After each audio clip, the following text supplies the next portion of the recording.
ay mabuhi. Ang tanan nga buhi nga nagtuo kanako dili gayud mamatay. Palihog manindog atong awiton ang pasiunang awit.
Samahan sa Anak ug sa Espiritu Santo. Amen. Aron maandam kita sa pagsaulog sa pulong sa Dios uban sa atong paghalad pagampo sa atong igsuon, maginulsolo na kita sa atong mga sala. Mangayo kita pasaylo sa Dios.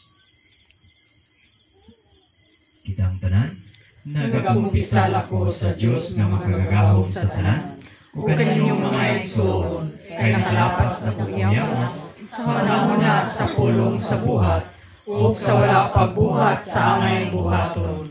Kay akong sala, akong dakong sala. Busa na mamuyo ako kan Santa Maria Kanay Birhen, sa tanang mga anghel ug mga santos, o kaninyong mga igsuon, aron inyo akong iampo sa Ginoo nga atong Dios. Kaluyanon ta kita sa Dios nga makagagahom sa tanan, ug pasayloon ang atong mga sala. O dadon unta kita niya ngadtos kinabuhing dayon. Amen.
Magampo kita. Ginoong Dios, nakaila kami kanimo nga usa ka Dios sa mga saad sa pagkamaunungon ug nagatuman siyang gisugdan. Nangamuyo kami alang sa mong igsuon kang Virgilio Abilgas Sr. nga latas sa kamatayon. Mupauli siya nganha sa imong balay o paambita siya sa kalipay nga gisaad mo sa imong mga anak sukad sa katunhayan. Kini among gipangayo pinagi ni Kristo nga among Ginoo. Amen. Palihog maglingkod ug atong pamanalungan ang mga pagbasa.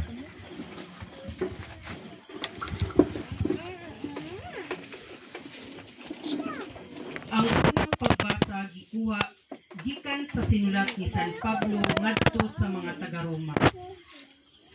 Mga kaigsuunan, kung dapit kanato ang Dios, kinsa ba'y makabatok kanato?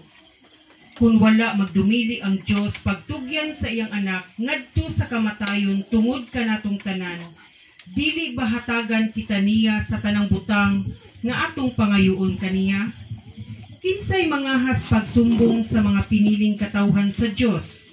Ang Dios mismo nag-ila kanila nga walay sala.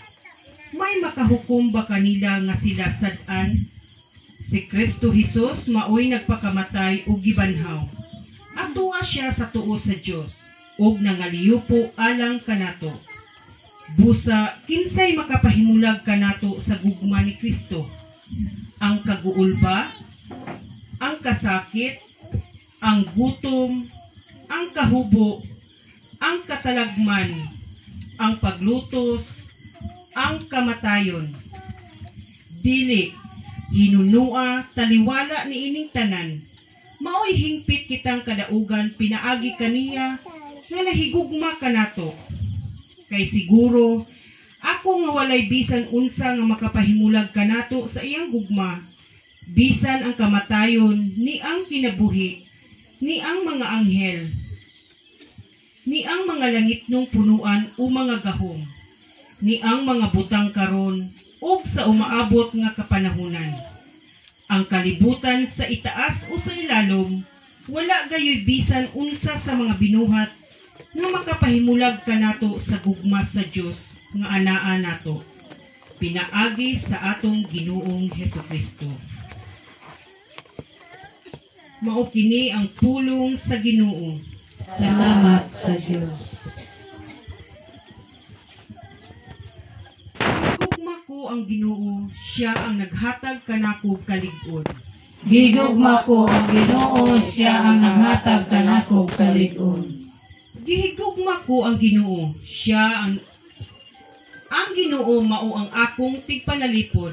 Siya ang lig-on kong kuta ug manluluwas. Ang akong Dios, akong kalig-on ug siya ang akong dalangpanan. Gigugma ko ang Ginoo, siya ang nanghatag kanako kalig-on. Nagsangpit ako sa Ginoo ug giluwas niya ako gikan sa akong mga kaaway. Dalaygon ang Ginoo ug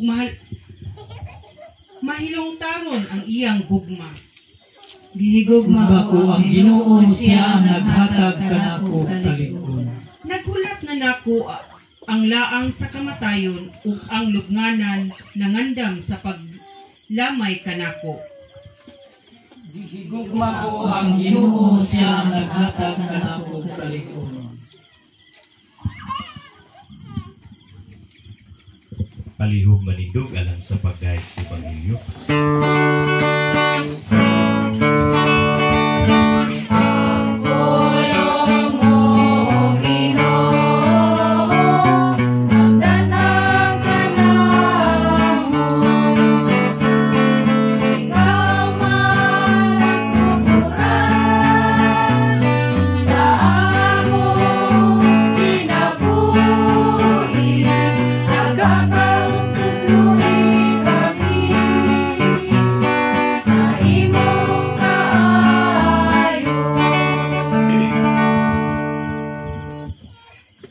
Pagbasa sa Santos nga Ebanghelyo sumala ni San Juan.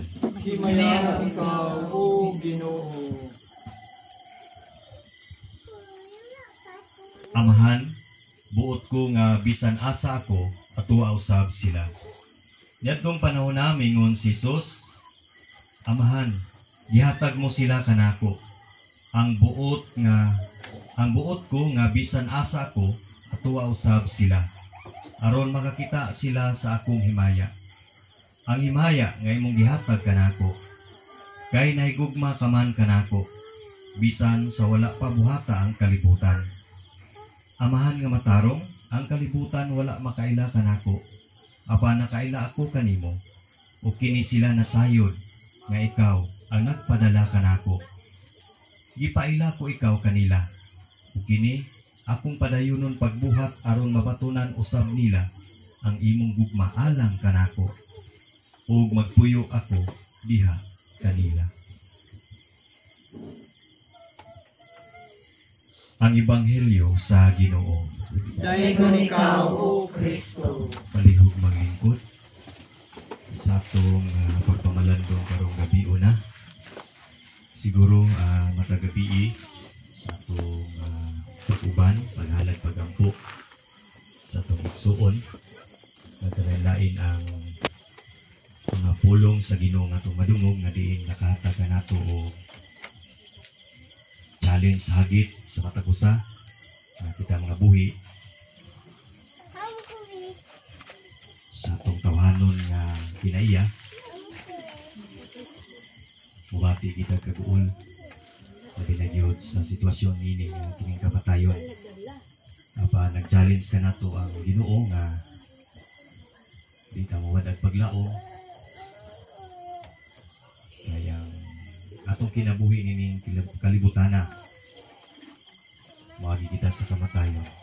So gani diya sa unang pagbasa sa sulat ni San Pablo ngadto sa taga-Roma, nagaingon walay makaagaw kanako gikan sa gugma ni Kristo. So kitang tanan gigugma sa Ginoo bisan pa siguro sa atong gipambuhat dinhi sa kalibutan, maayo man o dili maayo, apan ang Ginoo padayon sa pagigugma kanato. Walay makaagaw kanato sa gugma ni Kristo. Ginoo dito sa sulat ni San Pablo sa taga-Roma. Bisan pa ang kamatayon, kasakit, mga pagsulay sa kinabuhi, o naka-challenge kanato nga di tangwad ang paglaong sa mga trials nga mabot sa itong kinabuhi. Kaya na ang Ginoo andam siya sa pagtabang kung kita mo dangog ngadto kaniya. So siguro diya po sa laing bahin sa atong espirituhanon nga kinabuhi unta ato ning mabuhat, maalagaan, matiman kini nga atong espirituhanon nga kinabuhi. Kaya usahay mo ni pinaka kulang kanato. Kaya usahay patigbabaw pagid ang tawhanon ng mga kineya. Siguro diya sa matag usa sa tagsa kagugalingon atong panigamutan intras buhi patas sa kalibutan nga maningkamot sa pagbuhat ug maayo kay kana dako kayong kalipay sa Ginoo nga nagtan-aw kanato ug nagsudong kanato mabuhat nato ang iyang mga gisugo dinhi sa kalibutan. So naghandom ta magpuyo diya sa langit. So challenge diri para sa kalibutan hinay-hinay ta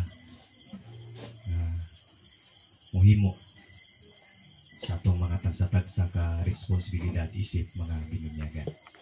So siguro sa dugang pagpamalandong maminaw ta kining gandam nato nga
ug manindog.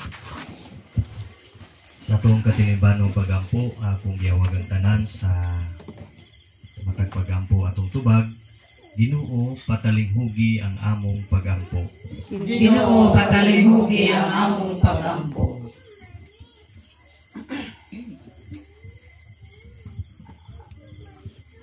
Maluluyong Amahan, Diyos man ikaw sa mga buhi, na ila ka kanamo, dili mo kami kalimtan, gipadala mo nganhi kanamo ang usa ka maayong magbalantay nga atong Ginoong Hesukristo. Iya kaming gitawag sa atong ngalan na kaming gitultulan sa dalan nga tulid. Magampo kita sa Ginoo. Ginoo, patalinghugi ang among pagampo. Nangamuyo kami kanimo Ginoo nga ang among igsuon nga naguna kanamo. Dadun unta sa Ginoong Hesus ngadto sa bangkete sa langit nun. Magampo kita sa Ginoo. Ginoo, patalinghugi ang among pagampo. Magampo kita alang sa mga igsuon nga mitalikod ug naguna na kanato pinaagi sa lamdag sa Espiritu Santo, makalabang siya sa nga malinawon padulong sa kinabuhing walay katapusan. Magampo kita sa Ginoo. Ginoo, patalinghugi ang among pagampo. Diyos sa kahayag alang sa daghang mitalikod na niining yuta nga usa ka walog nga mangitngit, jutay nga kahupay o panabang nga ilang nadawat. Muanhi unta ang among igsuon sa imong kalipay ug sa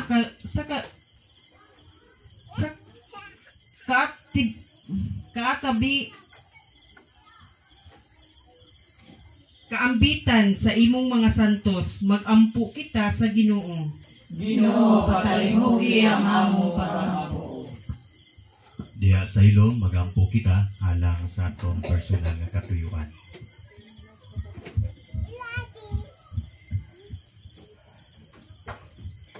Magampo kita sa Ginoo. Ginoo, patalinghugi ang among pagampo. Ginoong Dios ug Amahan namo, hinumdumi ang among igsuon nga si Virgilio Apilga Sr. nga naguna siya kanamo nga pinatikan sa pagtuo nga siya ug ang tanan nga nakatulog diha kang Kristo pagkakaplag unta diha sa imong atubangan sa kahayag, kalipay ug kalinaw. Kini among gipangayo pinagi ni Kristo nga among Ginoo. Amen. Karon magampo kita samahan atong gamiton ang mga pulo nga gitudlo kanato sa atong manunubos.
ipakita ang timaan sa pagpanaginig sunay.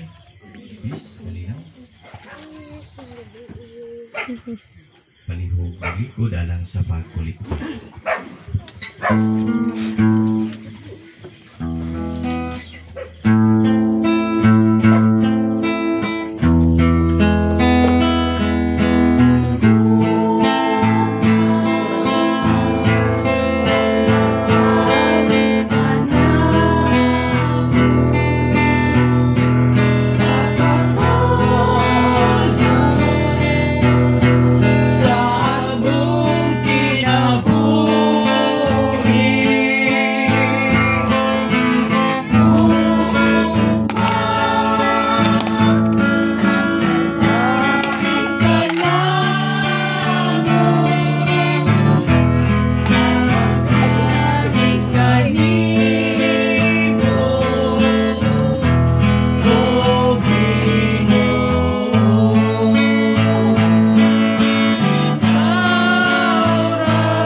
Palihog manindog, magampo kita.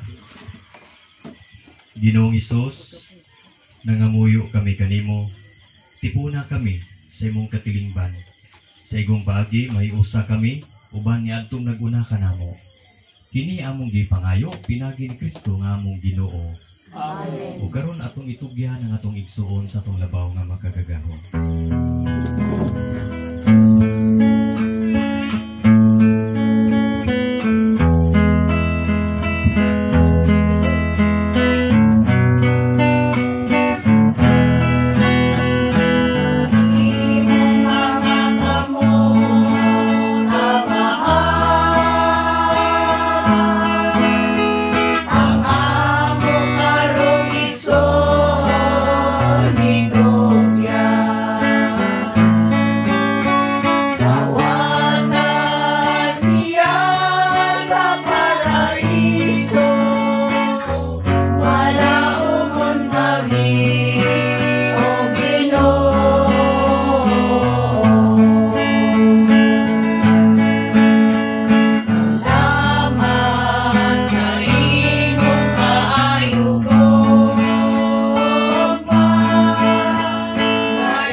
Lakat na kamo sa kalinaw, kay samtang managbulag kita kaniya, magtugyan kita kaniya sa mga kamot sa buhi nga Dios.